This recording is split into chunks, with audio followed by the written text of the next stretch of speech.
Chapter 14. In the hilly, forested countryside, Mike found 2 farms, but late that night he came upon a roadside tavern with a half-dozen horses tethered outside. Mike's nose, quivering at the fragrance of roasted meat, led him straight through the smoky, noisy room to the tavern keeper. "I'll clean up for you," Mike said, "if you give me something to eat." The man wiped his hands on a dirty apron tied around his bulging middle and stared sternly down at Mike. "Folks who come here pay for their food and drink." "My pockets are as empty as my belly," Mike said. The tavern keeper laughed. "Very well. Fair exchange. Roast chicken and bread in exchange for a clean kitchen." He paused and kindly, "But if you want to sleep in front of the fireplace tonight, I'll have no objections." "Thanks," Mike said. He held out his right hand. "Name's Mike Kelly. Knew you were Irish when I spotted the red hair." The tavern keeper shook Mike's hand and smiled. "Around these parts, I'm known as Pat Duffy." With his chin, he nodded in the direction of the back room. "There's a cupboard just inside the kitchen. You can put your belongings. Rest easy. They'll be safe enough." Mike found the cupboard easily and stashed his knapsack in it. When he returned to the counter, Mr. Duffy handed him a heaping plate of food, which Mike took to the table in a corner. Delicious. He stuffed himself with roasted chicken, thinking nothing beyond his plate, until a conversation at the next table caused attention. "Think those Confederates will be in here tonight?" "Hope not. That one. That blonde, sneaky kind of feller?" "I couldn't say it in his face, but I suspect he cheats at cards." Mike nearly dropped the chicken he was holding. Jury. That meant his unit hadn't left the encampment in the area, and Jury was still up to his tricks of cheating people. Mike couldn't believe it. The biggest hoodlum in the entire Confederacy had stolen Todd's watch. Mike's mind raced. "If Jury's coming here, I'll have to stay out of sight. Will Jury have Todd's watch on him? And if he does..." One of the men put an abrupt stop to Mike's panic when he told his friends, "There's no chance you'll see him tonight, or any other night in the future. Their party was fixing to leave today, head north." "North to where?" Someone asked. "Are we looking at another battle?" "Not unless they're going to rendezvous with the whole Price's army and then some. I heard they were off toward Jefferson City." "Then they might meet up with Fremont. Think they can take him single-handedly?" There was general laughter, and the conversation shifted to local gossip. How was he ever going to catch up with Jerry Logan and retrieve Todd's watch? He'd come so close and missed Jerry by only a day. Frustrated, Mike wiped his greasy hands on his pant legs, climbed off the stool, and carried his plate to the back room where the other dirty dishes were stacked. He had made a bargain, and he intended to keep it. He stirred the smoldering fire in the fireplace, filled the kettle with water from the pump near the back door, hung it on a hook over the fire. He emptied the sink, wiped it free of food and grease, found a small sharp knife to cut slivers from the large chunk of lye soap. When the water was hot enough to melt the soap, he plunged his hands into the suds and scrubbed the plates and cups in the dishpan with all his energy, getting rid of some of his anger and frustration he felt about Jury. When Mike re-entered the main room of the tavern, he froze. In the center of the room was at a table with 2 other rebel soldiers and some of the local men sat Jerry. Jerry's eyes were on the cards he was dealing. The other players watched just as intently, so none of them noticed Mike. Mike turned and slipped out of the room, leaning against the wall for support and breathing deeply. Willing his heart to stop banging his chest, Mike tried to think clearly. It seemed logical the Confederate detail hadn't left the neighborhood yet, and they'd be bound to be packed and ready. Jerry would probably have Todd's watch, either in his person or in his saddlebags. The saddlebags would be an easy place to begin his search. He slipped out the back door. Circling the building, he discovered 3 horses carrying Confederate Army saddles, pouches, and bedrolls. The horses were tethered with other horses to the other horses, so that the rail across the front of the across the front of the tavern. The rebel cavalry must be planning to get underway at first light, and these 3 rebs, packed and ready to go, had probably decided to spend their last night in the area at the local tavern. There was no way Mike could tell which of the Confederate horses belonged to Jury. He might have to go through all the saddlebags. He spoke quietly to the first horse, a spotted gray, and stroked his neck until the animal stopped its nervous stomping and whinnying. Then Mike opened the clasp near him and reached inside. He pulled out a fistful of papers, among them a girl's photograph and a letter addressed to Sergeant Tom McKinney. As fast as he could, he shoved the papers back and moved to the next horse, a tan with white markings on his legs and forehead. The horse seemed to sense Mike's nervousness and shied away from him, bobbing its head, snorting and stamping. Mike finally managed to soothe the horse, but the commotion had made the other horses nervous and noisy. What if Mike was discovered? With shaking fingers, he unfastened the clasp of the saddlebag, reached inside and grasped his fingers, and when his fingers touched something round and cold. The watch. As Mike tried to grasp the watch, it slid from his fingers, dropping to the bottom of the pouch. Mike stood on tiptoe, shoving his hand more deeply into the pouch, but the horse backed sideways away from him, and he stumbled, nearly falling under the animal's feet. As the first horse whinnied and the third horse snored and stamped, Mike clung to the saddle, trying to regain his footing. Suddenly the tavern door opened and someone yelled, "Who's out there with the horses? Where are you up to?" "It's the army horses that are acting up," a man said. Then Mike heard a familiar voice that sent chills down backbone. "Whoever's out there won't cause trouble for long." Jury. "Now wait," Mr. Duffy bellowed. "There's no call to shoot anyone. Put the handgun away. You there," Jerry called out, ignoring Mr. Duffy. "Move away from those horses. Put your hands up. Come out slowly." Mike had no intention of facing Jerry. He knew that the underbrush was thick along the side of the road, the forest deep and dark. He picked up a small stone and scared it along the dirt under the animal's feet. The startled horses just snorted and stomped, and Mike bent low and dashed silently down the road into the forest. Well away from the tavern, he settled down under a tree and tried unsuccessfully to sleep. His heart still raced, his mind churned with anger both at Dre and himself for so narrowly missing his opportunity. He had touched the watch, he was sure of it. He'd actually come that close to the watch and dropped it and lost his only chance. "Oh, Dad," Mike whispered, "oh, how am I going to keep my promise to Todd? What should I do?" First things first, the answer came. For a moment, Mike didn't know what the words meant until he remembered his promise to Pat Duffy.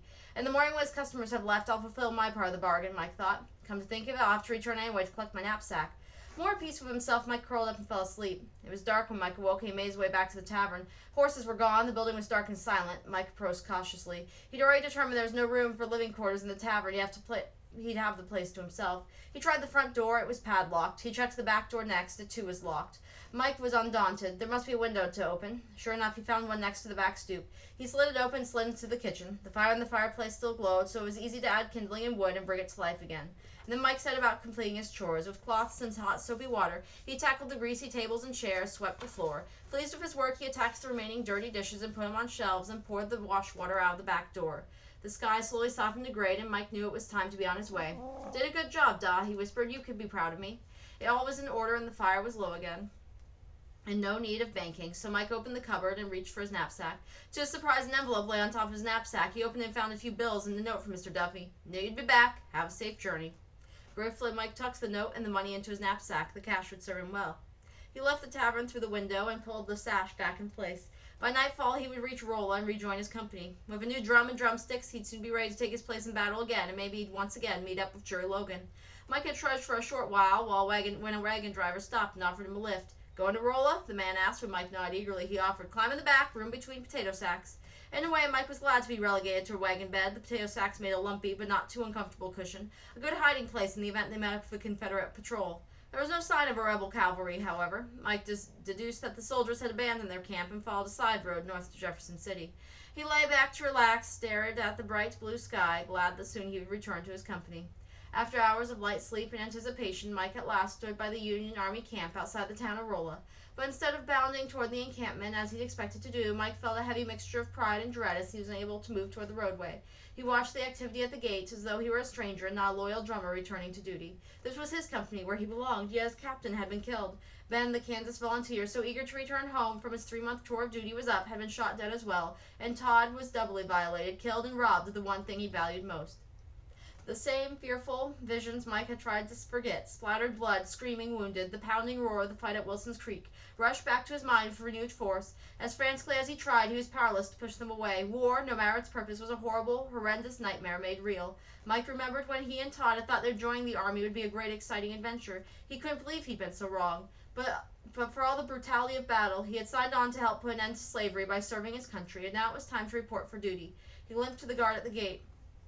Before he could identify himself, someone shouted, "Mike Kelly, that you really you? We all thought for sure you were a goner." "Billy Whitley," Mike exclaimed. With enormous relief, he looked to see a familiar face, but the relief was short-lived as Mike remembered he didn't know to whom he should report. He said to the guard, "My captain was Captain Dawes of the 2nd Kansas Infantry, killed at Wilson's Creek." "We'll find Sergeant Gridley," Billy offered. "He'll fix things right for you." "How about Harley?" Mike asked quietly.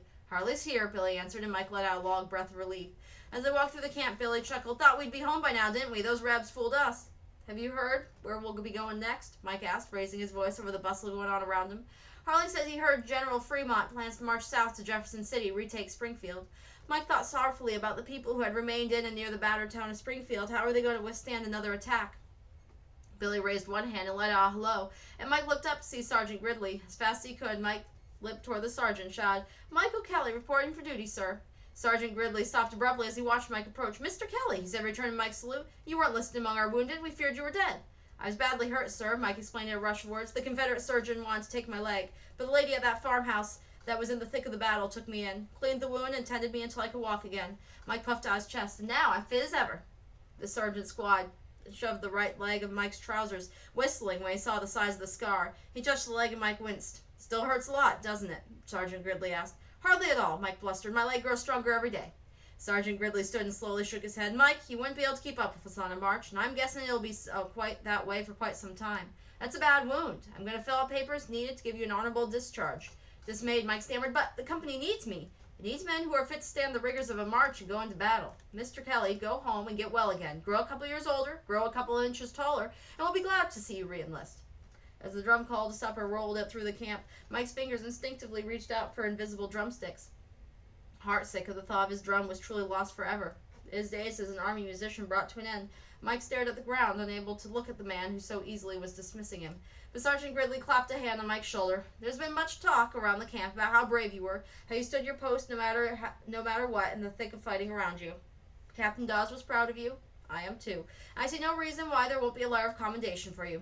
The words he wanted to say stuck in Mike's throat, but Sergeant Gridley didn't seem to notice his anguish. Now come with me, Mr. Kelly. I think a large plate of stew is just what you need. Supper with the company did in fact prove healing. Harley greeted Mike with a warm bear hug. Some of the other men gathered there too.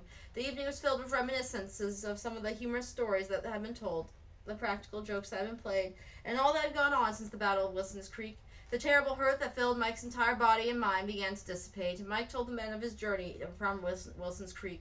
There were sly nudges when he described the girl who gave him water, whoops when he told of the nearly getting captured at the house in Springfield, mutterings when he relayed the story of the farmer who rode in secret to burn the homes and barns of Union sympathizers, and angry grumblings as he told about Jerry's theft of Todd's watch. But tomorrow I'll be on my way home to Fort Leavenworth, Mike said bitterly, because of my leg wound. I've been discharged from the Army. It's the way it has to be, Harley said. Anyone experienced in battle knows that every member of a company depends on the others. One weak link breaks a chain. Thought you didn't have a home, one of the men said. Heard you were an orphan. Embarrassed, Mike shrugged. Captain Doss decided I must be an orphan after I told him I came west on one of the orphan trains. I let him think so because I wanted so much to be an army drummer. But I'm not really an orphan. Ma gave up the Children's Aid Society along with my brothers and sisters to be placed in foster homes because, Mike gulped, and left out the part of his arrest for copper stealing because she couldn't take care of us in New York City.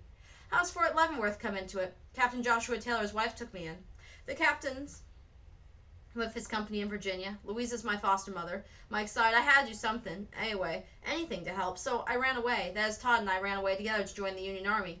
After telling his secrets, Mike expected disapproval, but the men nodded as though Mike's decisions were strictly his own business. Which way will you travel to reach home? Billy asked. You'd better not go back through Springfield. He'll go by way of the river, Harley said. It's the best choice. There might be a few mounted Confederate details scattered through the countryside, but General Fremont's gathering his army near Jefferson City. Mike will be safer taking that route than any other. Jefferson City is right by the Missouri River. There'll be a paddle wheeler head for St. Joe to carry our lads as far as Kansas City or Fort Leavenworth. St. Joe, Mike murmured in a sudden burst of homesickness. Maybe I'll travel to St. Joe, see my mother before going back to the fort. That's where Ma lives now. But suddenly the rest of what Harley had said hit him where there's like a punch as he gasped for breath. Jefferson City, where Jerry Logan was headed. If Jerry was anywhere in the vicinity of Jefferson City, Mike would find him.